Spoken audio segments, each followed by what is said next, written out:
seu amor, nosso amor me faz pensar. É tão fácil lembrar, a memória é muito simples. Difícil é esquecer quando se tem amor. E você tornou ser impossível de esquecer. Senhores e senhoras, eu sou Daniel Nonato. Que bom que você está conosco. Lucas capítulo 21, versículo 5 ao 11. Começamos logo citando para não esquecer. Entra nesse evangelho de hoje, Jesus dando o seu alerta, né? Porque é a continuação do evangelho de ontem. Então, ontem, para quem reclamou, né? Ontem nós lemos Lucas capítulo 21, versículo 1 ao 4. É muito comum a gente, nesse tempo, temos aí várias igrejas, vários grupos, igrejas de todos os sabores, tamanhos, cores e opções, mas é aquilo que Jesus vem dizendo, cuidado. E olhando ainda para a realidade, ontem, pela primeira vez, né, Jair Mentiga Bolsonaro foi falar em público e citou que tudo é mentira, tudo é uma armação, tudo é uma inalação, estão querendo inquirir sobre ele não combinou golpe nenhum, mas ele tinha como decretar estado de sítio diante da realidade do Brasil que estava vivendo. Senhores, aqui entre nós, a gente ontem brincamos, falamos um pouquinho, o pessoal me chamou a atenção, até pegar alguma palavra ou outra que eu usei, né, e essa palavra que eu usei dizendo que os generais não tinham condições de dar um golpe, eles são atrapalhados. Alguém falou, é isso mesmo, Daniel, os caras não queriam dar o golpe, os caras estavam... Isso aí é tudo história.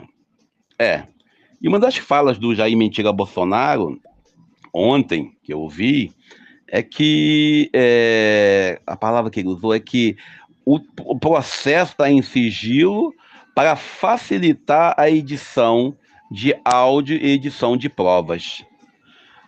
Eu vou fazer um pedido aqui, eu sei que eu não vou ser atendido, mas eu vou pedir a si mesmo. E eu sei nem quem vai escutar isso aqui, o Xandão, o Ministério Público. Eu gostaria muito, eu quero muito que o Ministério Público, a exemplo que eu desejo até hoje que aconteça, que o Ministério Público entre de sola, entre pesado, né, e procure ajudar, já que ele diz que o Ministério Público está envolvido, claro que está envolvido o Ministério Público, mas que rompa o sigilo. A exemplo do caso do Adélio Bispo, que os sigilos sejam superados. Mas uma pessoa que durante 4 anos trabalhou com canetada, com sigilo de 100 anos, em tudo que fazia sigilo de 100 anos, agora pedir para ser transparente nas investigações? Bom, eu sou a favor que seja o mais transparente possível, que todos os áudios, que todos os documentos que temos na República Brasileira referente ao golpismo que eles tentaram dar, sejam colocados para que todos nós possamos ver. Que seja divulgado para quem quiser ouvir o fato, para quem tiver paciência. Talvez assim os seguidores do embusteiro Mor, né, possa, de repente, parar de defendê-lo como estão defendendo ainda. E você entra nesse sentido ainda, quando ele fala que narrativa que estão tentando caçar, né, tentando provocar, tentando, vamos dizer assim, levar à frente, porque querem criar uma historieta, como diz lá Dom Luciano Bergamin, inclusive orações por ele tá precisando de orações, está com a saúde debilitada, e a gente entra nesse campo ainda, com a entrevista de Jair Bolsonaro, olhando as falas dele, do advogado, etc e tal, não tem defesa para isso. A atitude dele no final do governo em não entregar a faixa ao atual presidente, em se recusar a esperar no Brasil a chegada do novo presidente para depois viajar, demonstrou claramente que ele estava envolvido sim. Porque quem não está envolvido não fazia o que ele fez. Mas deixa aqui, vamos nós para o Evangelho do dia. Hoje ouvindo Rosa de Saron, não é isso? E a gente entra no evangelho de hoje, Jesus está no templo ainda. Esse texto ele é paralelo, ele é sinótico, né, ao evangelho de Marcos e de Mateus, Marcos e Mateus. Mateus, no sermão escatológico, que entra no capítulo 24 e 25, a gente entra nesse contexto vendo que Jesus nos faz um alerta. A gente tem necessidade de ter lideranças? Talvez sim. Muitos têm aí seus gurus, né? Seja ele religioso, político, tem uns aí que são fanáticos em Lula, fanáticos naquilo que o Lula fala, naquilo que o Lula tem como posição. Tudo que o Lula fizer, seja certo ou errado, e se for errado, tem uma explicação lógica. Ah, não, vamos justificar aqui. Também tem os loucos, fanatizados por um falso Messias, que inclusive tem nome de Messias, mas é falso, é um embusteiro mor da nação, e aí tudo que ele faz, eles explicam de maneira pedagógica, catequética, inclusive. E a gente olha hoje para o Evangelho Jesus falando, cuidado. Muita gente, e eu falo isso muita gente porque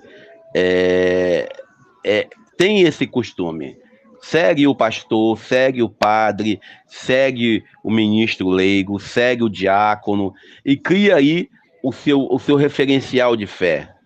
Jesus fala hoje claramente sobre 3 aspectos.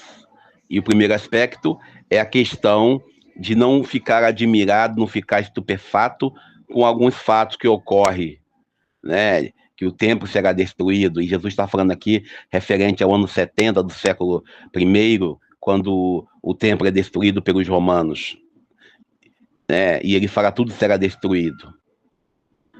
Segundo, ele fala dos sinais que estão para acontecer. A gente encara tudo como leitura do livro do Apocalipse. É muito comum nós termos uma necessidade, eu falo todos os cristãos, católicos e evangélicos, termos uma necessidade de lermos o Apocalipse de São João como um livro que vai acontecer, quando na verdade a gente que estuda a etimologia e vai vendo o contexto do livro quando foi escrito, ele tem uma linguagem própria para o seu tempo. Mas Jesus, no segundo momento, ele fala sobre sinais que está para acontecer, sinais. E aí, no terceiro item, ele fala, tome cuidado para não sermos enganados. Quantas vezes nós fomos enganados em nossas escolhas? Seja no campo emocional, quem é casado, quem namorou, quem namora, seja no campo da amizade, seja no campo religioso. A gente, às vezes, é enganado porque a gente quer ser enganado. A gente se deixa enganar. Na política, sobretudo, também, por que não? Então, aqui Jesus fala, muitos virão em meu nome. E a gente vê cada vez mais pastores e pastores evangélicos, sobretudo, que trazem para nós saídas que não são saídas. E Jesus conclui, ainda nessa terceira parte, falando, quando ouvir de falar de guerras e revoluções, não fiquemos apavorados. Quando acontece a guerra da Ucrânia, tem 3 anos já, acabou, o pessoal não comenta mais nada, o conflito árabe, né, palestino-judaico, que acontece há mais de 20 anos, e agora de forma mais ampla, com Israel invadindo a faixa de Gaza, ninguém comenta nada. O interessante é que a ordem de Jesus hoje é ficarmos vigilantes, para que possamos entender a natureza. E Jesus conclui falando que a natureza também irá se rebelar. Temos aí o cara, quando é inverno vira verão, quando é verão vira inverno, as queimadas e outras coisas mais. E eu paro por aqui, pedindo a Deus nos abençoe, nos ensine a esperar a volta de Jesus. Eu sou Daniel Nonato.